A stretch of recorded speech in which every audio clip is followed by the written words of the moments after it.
நேயர்கள் அனைவருக்கும் வணக்கம். வெண்முரசு கிராதம் அத்தியாயம் 29.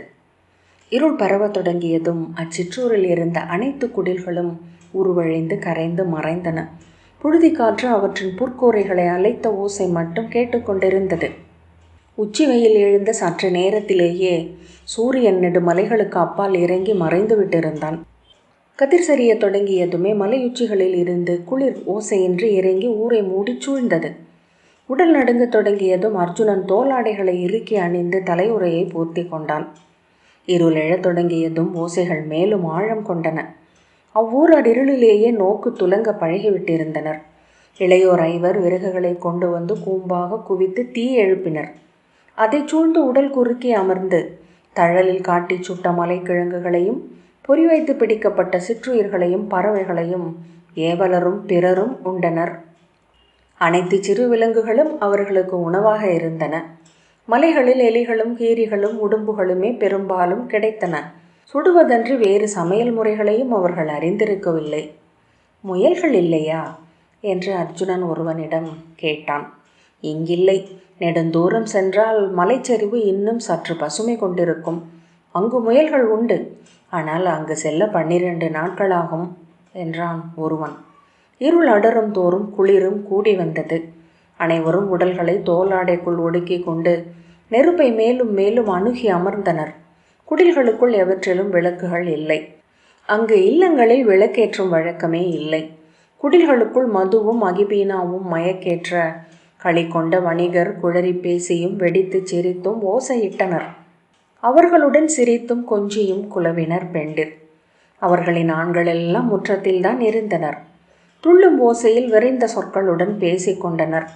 அவர்கள் வணிகர்களின் வரவால் உல கிளர்ச்சி அடைந்திருப்பது தெரிந்தது. அகிபீனாக்களையே சிறு உருளைகளாக வாயில் அதக்கி கொண்டிருந்தனர். மெல்ல மயக்கு கொண்டு நாக்குழறினர். அனல் அவிழ்ந்ததும் அதை சூழ்ந்து படுத்து ஒவ்வொருவராக துயிலத் தொடங்கினர். குரட்டை ஓசைகளை கேட்டபடி அர்ஜுனன் முழங்காலில் கை கட்டி விண்மீனை நோக்கியபடி அமர்ந்திருந்தான். வான் முழுக்க அதிர்வொளி புள்ளிகள் செறிந்து பரவியிருந்தன. சற்றும் முகில்களே இல்லை என்று அதற்கு பொருள். ஆனால் மழை உண்டு என்று பிங்கள முதியவர் அழுத்தி பலமுறை கூறியிருந்தார். அவர்களின் குலத்து இளையோர் கூட அதை நம்பவில்லை. வணிகர்கள் அவர் சொன்னதை தட்டவில்லை. மறுநாள் காலை அவரிடம் ஏன் மழை வரவில்லை என்று கேட்டால் என்ன சொல்வார் என்று எண்ணிக்கொண்டான். தெய்வங்கள் பொய்ப்பதில்லை. நாளை என்று தெய்வங்கள் சொன்னது அதற்கு அடுத்த நாளைத்தான் என்று சொல்லக்கூடும். அவரது நம்பிக்கை மாறாது. மானுடத்தை சற்றும் கருதாது பேரூரு கொண்டு சூழ்ந்த அமைதி மலைகளை, நெடுந்தொலைவுக்கு அப்பால் இருந்து வரும் விசை கொண்ட காற்றை, அனல் சுமந்து புழுதி அலைகளை நம்பி வாழும் இச்சிறு வாழ்க்கையில் தெய்வங்களே அனைத்தையும் முடிவு செய்கின்றன. அவற்றை நம்பாமல் வேறு வழி இல்லை. அறிய முடியாதவற்றை நம்பி வாழ்வதில் அழகு ஒன்று உள்ளதே என்று அவன் நினைத்து கொண்டான். அறிதலுக்கான பெருந்தவிப்பிலிருந்து அது விடுதலை. அறிய விழைபவர்கள் வாழும் இடத்திலிருந்து சென்று கொண்டே இருக்கிறார்கள். சித்தம் அமைந்த இடத்திலிருந்து மீண்டும் மீண்டும் மேலும் மேலும் என நகர்ந்து கொண்டே இருக்கிறது. நம்பிக்கையே நிலைக்க வைக்கிறது, அமையச் செய்கிறது, பெரிதிலாது துய்க்க வைக்கிறது, எஞ்சாது கடந்து போகச் சொல்கிறது. விண்மீன்களை அவன் விழியமைக்காமல் நோக்கி கொண்டிருந்தான். அவற்றின் நடுக்கம் கூடி வருவது போல தோன்றியது. கண்காணா சரடொன்றில் தொற்றியபடி அவை இறங்கி இறங்கி மிக அருகே வருவது போல் இருந்தது. பின்பு அவன் தன் கனவுக்குள் விண்மீன்களை நோக்கி கொண்டிருந்தான். விண்மீன்கள் அவனை சுற்றி அதிர்ந்து கொண்டிருந்தன. கை நீட்டினால் ஒவ்வொரு விண்மீனையாக பற்றி எடுத்து விழிமுன் கொண்டு வந்து உறுத்து நோக்கலாம் என்பது போல 2 விண்மீன்கள் அதிர்வதை அவன் கேட்டான்.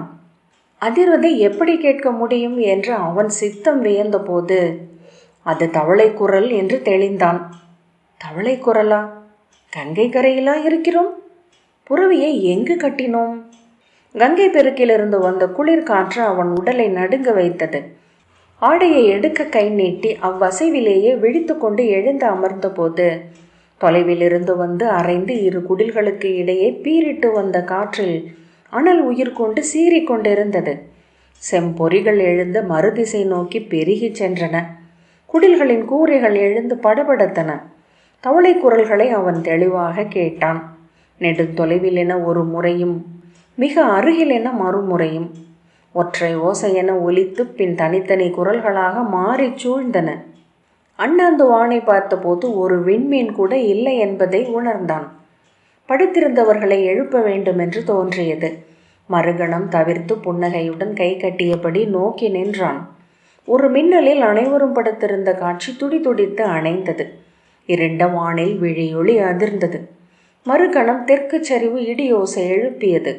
மீண்டும் ஒரு மின்னல் அதிர்ந்து வான் நிறைத்திருந்த பெருமுகில் மலைகளை நடுநடுங்க காட்டிச் சென்றது. மின்னல்களின் கொடி படர்வு, இடியோசை உருண்டு செல்ல மின்கதிரால் விரிசல் விட்டது வானம். இடி செவிரீங்கரிக்க மீண்டும் வலுத்து ஒலித்தது. அச்சிற்றூரின் அனைத்து கூழாங்கற்களும் ஒளி பெற, அனைத்து பொற்கூரை பிசிறுகளும் பொன்னொளி கொண்டெறிய மின்காட்சி தெரிந்து மறைந்தது. மீண்டும் ஒரு இடியில் துயின்று கொண்டிருந்தவர்கள் அனைவரும் பாய்ந்து எழுந்தனர். ஒருவன் இடி என்றான். வாகுகன் புரண்டு படுத்து முரசு என்றான். மின்னல் அனைத்து பகுதிகளையும் மொழியால் நெருப்பி விழியை முற்றிலும் பறித்து சென்றது. செம்மை குருதி என குமிழிகள் என இமைக்குள் அதிர, செவிகள் முற்றிலும் அடைந்து தலைக்குள் உலோக ரீங்காரம் நிறையும்படி பேரிடி எழுந்தது. வாகுகன் பாய்ந்தெழுந்து, என்ன எங்கு என்ன எங்கு என்றான். மழை வருகிறது என்றான் அர்ஜுனன். எங்கா மழையா என்று அவன் கேட்டான். மின்னல்கள் அதிர்ந்து அதிர்ந்து முகில் கணங்களை காட்டியதை பார்த்துவிட்டு எழுந்து நின்று கை விரித்து சுழன்று, முற்றிலும் வான் நிறைந்துள்ளது வீரரே என்றான். ஆம் என்றான் அர்ஜுனன். இத்தனை விரைவாகவா முகில் வந்து நிறைய முடியும் என்றான் வாகுகன். அந்த பிங்கள முதியவர் அதைத்தான் சொல்லிக் கொண்டிருந்தார். இங்கு மழை வான் வழியாக தவழ்ந்து வருவதில்லை, மலைகளினூடாக வந்து உச்சிப்பிளவுகள் வழியாக பிதுங்கி ஒழுகுகிறது என்றான் அர்ஜுனன். இடியோசையும் மின்னல்களும் எழுந்து சூழ, ஆடை பறக்க, குழல் சிதறி அலைப்பாய நின்றிருந்த போது நெடுந்தொலைவிலிருந்து வெந்த புழுதியின் மனத்துடன் காற்று வந்து சுழன்று சென்றது. அதில் சருகு திவளைகளும் புழுதியும் இருந்தன. ஈரப்புழுதி என்றான் வாகுகன். அங்கே மழை இறங்கிவிட்டது என்றான் பிரிதொருவன். மழை மழை என கூச்சலிட்டு கொண்டிருந்தனர் பிறர். அகிபீனாவின் மயக்கிலிருந்து எழுந்து யார் என்றும் என்ன என்றும் சிலர் கூவினர். குடில்களின் கதவுகளை திறந்தபடி அச்சிற்றூரின் இளையோர் வெளியே ஓடி வந்தனர். குழந்தைகள் கூச்சலிட்டபடி வெளியே வந்து மழை மழை மழை என குதிக்கத் தொடங்கின. தொடர்ந்து ஆடைகளை அள்ளி அணிந்தபடி பெண்களும் வணிகர்களும் வெளியே வந்தனர். அவர்களின் ஆடைகளை இழுத்து உப்பி அதிரச் செய்தது காற்று. குழல்களை சுழற்றி பறக்க வைத்தது. முகில்கள் சுடர் கொண்டு எரிந்தன. இடியோசையில் முகில்கள் அதிர்வது போல விழி மயக்கெழுந்தது. வடமேற்கு மலைகளுக்கு அப்பால் இருந்து எழுந்து பல்லாயிரம் முகில் படிக்கட்டுகளில் உருண்டுருண்டு சென்று கீழ்த்திசையில் உருமி மறைந்தது பேரிடி தொடர் ஒன்று. நெடுந்தொலைவில் புறவி குளம்படிகள் பெருகி எழுவது போன்ற ஓசையை அர்ஜுனன் கேட்டான். புறவிகளா என்று வியந்த மறுகணம் அது மழையென தெளிந்து அவ்வுணர்வால் உடல் சிலிர்க்க பெற்றான். மறுகணம் பேரோசையுடன் நிலம் அரைந்து அணுகி ஊரை முழுக்க மூடி கடந்து சென்றது மழை. ஓரிரு கணங்களிலேயே அங்கிருந்த அனைவரும் முழுமையாக நனைந்து விட்டனர். இளைஞன் ஒருவன் இரு கைகளையும் விரித்து தொண்டை அதிரும் கூச்சலுடன் ஓடிச் சுழன்றான். உடனே அங்கிருந்த இளையோரும் பெண்களும் கைகளை விரித்தபடி கூவி ஆர்ப்பரித்து மழையில் சுழன்றாடினர். ஒருவரை ஒருவர் தழுவியும் சிறுமைந்தரை தூக்கி எரிந்து பற்றியும் களியாடினர். கரைந்து வழிந்தோடிய மென்புழுதியின் சேற்றில் விழுந்து புரண்டனர். சேற்றை அள்ளி ஒருவரை ஒருவர் அடித்து கொண்டனர்.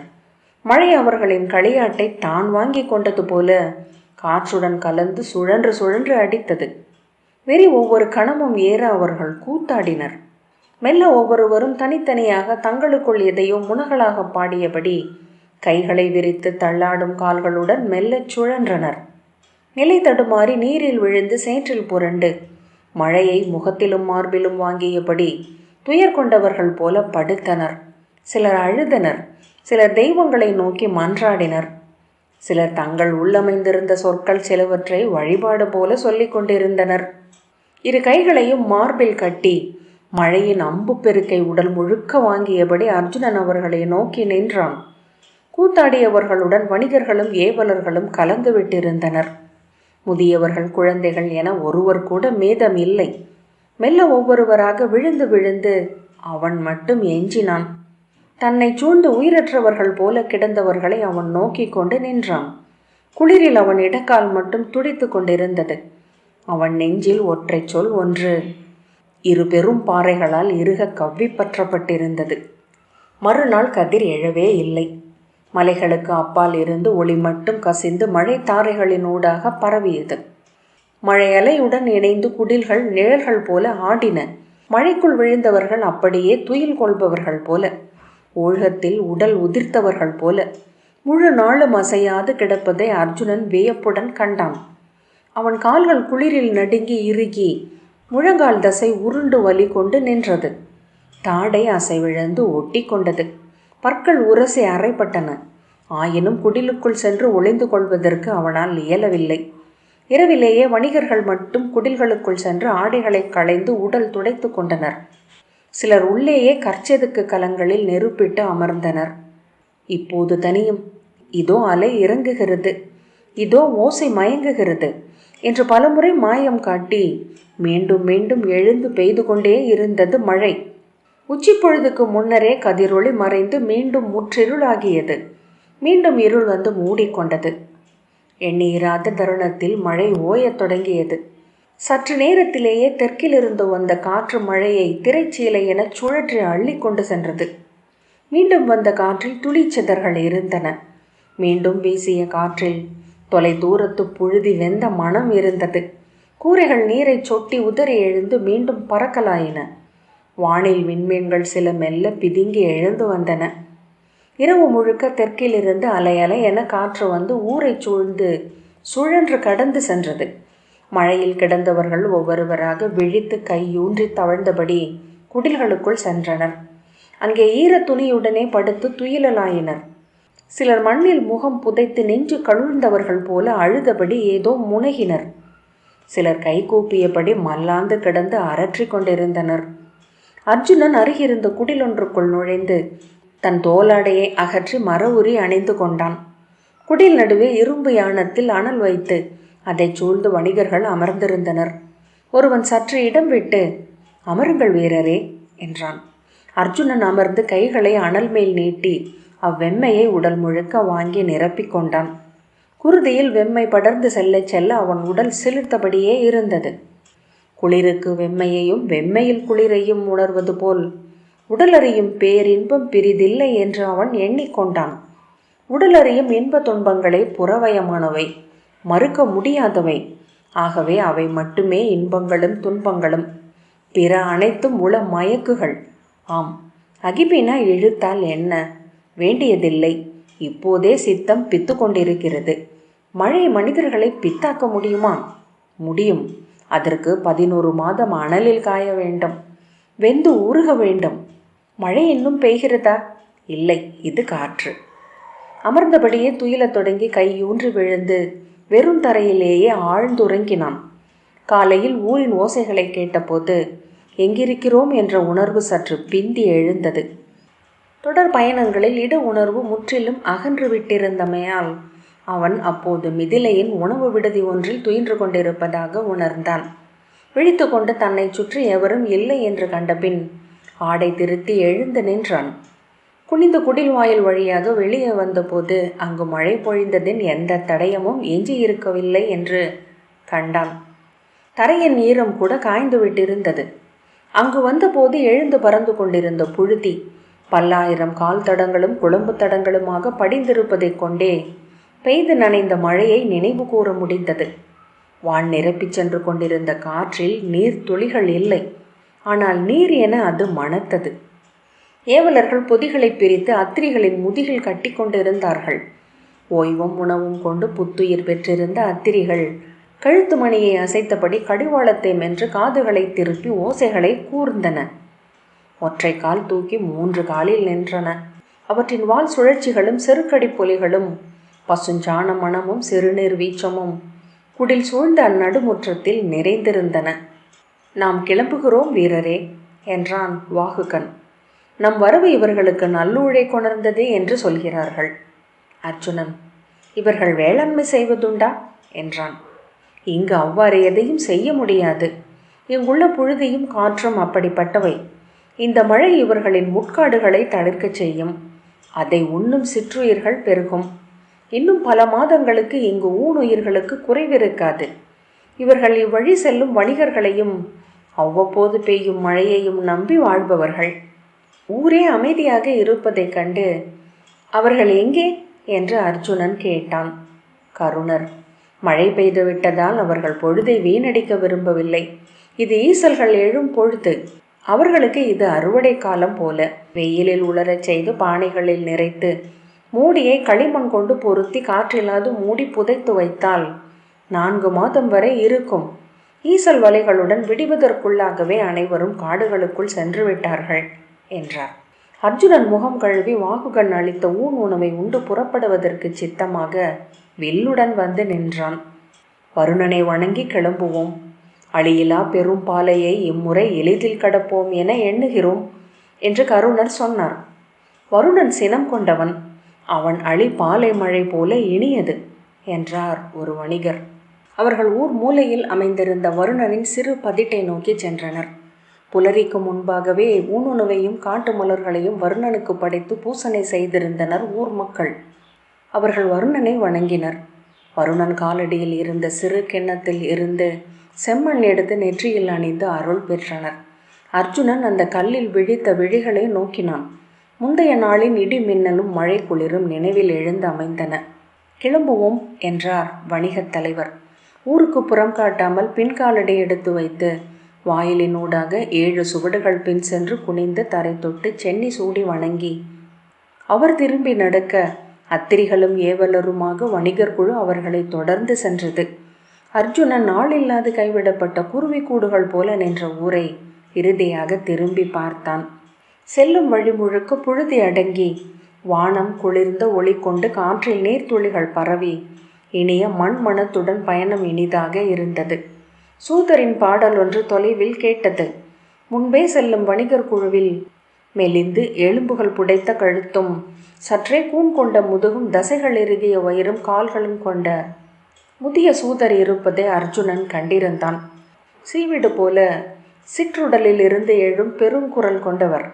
அவர்கள் அக்குழுவை நடைவிசையால் அணுகும் போதெல்லாம் அவர் பாடல் காற்றில் எழுந்து வந்து கொண்டிருந்தது. வாகுகன் வருணனை பாடுகிறார் என்றான். அர்ஜுனன் புன்னகைத்தான். வர்ணனின் நகரம் மேற்கே அலையற்ற கடலுக்கு அப்பால் உள்ளது. உப்பாலான கோட்டை சூழ்ந்தது அந்நகர் என்றான் வாகுகன். எப்படி தெரியும் என்று அர்ஜுனன் புன்னகையுடன் கேட்டான். ஒவ்வொரு முறை இவ்வழி செல்லும் போதும் அந்நகர் பற்றி எவரேனும் சொல்கிறார்கள். இன்று மழை பெய்ததனால் வர்ணனை புகழ்ந்து பாடுகிறார்கள். மழையின்றி புழுதி அனலென சுழன்று கடந்து செல்லும் பொழுதில் நடக்கும் போது வர்ணனை வேண்டி பாடுகிறோம். வருணனை நினைக்காது இப்பாதையை எவரும் கடக்க முடியாது என்றான் நிகும்பன். வர்ணனின் பெருநகர் 3 பெருங்கோட்டைகளால் ஆனது என்று கருணர் சொன்னார். கதிரொளியில் கண் கூச வைக்கும் வெண்மை கொண்ட உப்புக்கோட்டை, அதற்கப்பால் அசைவற்ற நீல நிற நீராலான பெருங்கோட்டை, அதற்கப்பால் வெண்சங்கும் சிப்பிகளும் சேர்த்தடுக்கி கட்டப்பட்ட அரண்மனை கோட்டை. அவன் அரண்மனை நீருக்கடியில் அமைந்துள்ளது. நீர்ப்பாசிகளை பின்னி கட்டப்பட்டது அது என்று ஒரு கவிஞன் சொன்னான். நீரலைகளுக்கு ஏற்ப 108 அடுக்கு கொண்ட பெரும் மாளிகையில் நெளிந்து கொண்டிருக்கும் அதன் சுவர்கள் வளைவுகள் அனைத்தும் அலைந்தாடும். வருணன் சிறகுகள் கொண்ட மீன் தேவியராலும் நீருள் பறக்கும் நாகங்களாலும் காக்கப்படுகிறான். நீல வைரங்களால் அடுக்கி கட்டப்பட்டது அவன் அரண்மனை கூடம். அதற்குள் நீர்மணிகளால் ஆன அரியணையில் அமர்ந்து அவன் புவி நீரையெல்லாம் ஆள்கிறான். வருணனை சென்று காண்பது எப்படி என்று அர்ஜுனன் கேட்டான். சிரித்து கொண்டு, ஏன், நீங்கள் சென்று காண எண்ணியுள்ளீரா என்றான் நிகும்பன். அவன் விழிகளை நோக்கியபடி ஆம் என்றான் அர்ஜுனன். வாகுகன் அவன் கையை பற்றி, அர்ஜுனன் திசை தேவர்களை சென்று வென்று கொண்டிருக்கிறார் என்று கேள்விப்பட்டேன்.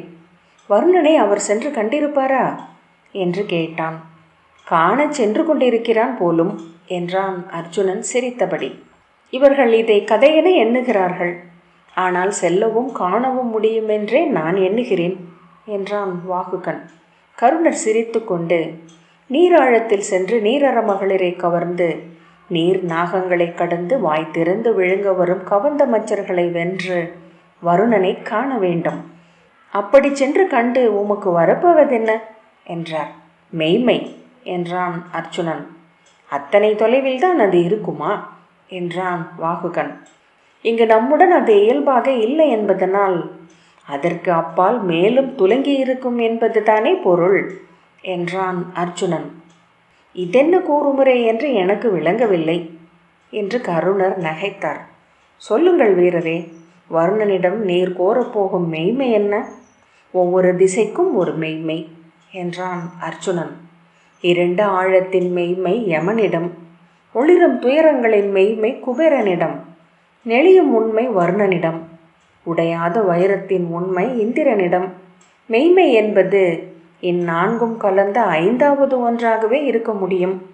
4ஐயும் கடக்காது 5வதற்கு செல்ல முடியாது என்று தோன்றுகிறது. கருணர்: இப்படி சொல்லிக்கொண்டே செல்லலாம். கதை சொல்லல் என்பது இனிது. அது இங்குள்ள இறுகிய புடவி நெறிகளை மீறி செல்லும் கனவு என்றார். அவன் அருகே வந்து, கதைகள் அல்ல வாழ்க்கை. கல்லை கையில் அள்ளி அருந்தலாம், வானை அள்ளி குடத்தில் நிறைக்கலாம். ஆனால் அது அழகிய சிலந்தி ஒலை ஒன்றில் நாம் சென்று சிக்கிக்கொள்வது போல திமிரும் தோறும் மேலும் சூழும்.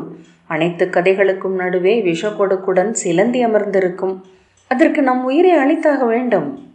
அவன் அருகே வந்து, கதைகள் அல்ல வாழ்க்கை. இங்கு இவ்வாறு இருப்பதுதான் இளைஞனே வாழ்க்கை. உவத்தல் அன்றி இப்புவியில் வாழ்வுக்கு பொருள் ஒன்றும் இல்லை. மகிழ்வன்றி மெய்மை என்று ஒன்றில்லை என்றார். அவ்வாறு எண்ணுவது பிரிதொரு சிலந்தி வலை என்று அர்ஜுனன் சொன்னான். கருணர் உரக்க நகைத்து, ஆம், இருக்கலாம் என்றார்.